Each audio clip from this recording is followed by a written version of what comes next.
আজি লৈ আহিছোঁ আপোনালোকৰ কাৰণে ৰাসৰ ভিডিঅ'টো। ৰাসটো শেষেই হ'ল বাৰু, মানে মোৰ ছেমিষ্টাৰ এক্সাম চলি আছিলে আৰু লগতে অকণমান এলাহটো নলগা নহয়, দুটা মিলাই মুঠতে ভিডিঅ'টো এডিট কৰা হোৱা নাছিল।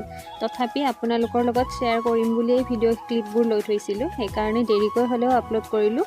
আৰু আমি গৈছিলোঁ নলবাৰীত ৰাস চাব, এয়া নলবাৰীৰ ৰাস। আৰু মই গৈছিলোঁ বা ভণ্টি, তাৰপাছত ভিনদেউ, আইতা, গোটেই ফেমিলিটোৰ লগত। আৰু নলবাৰীৰ ৰাস বুলি ক'লে সকলোৱে জানেই, আৰু যিহেতু এইবাৰ বহু বছৰৰ পিছত গৈছিলোঁ নলবাৰীৰ ৰাসত, সেইকাৰণে আৰু বেছি ভাল লাগিছে।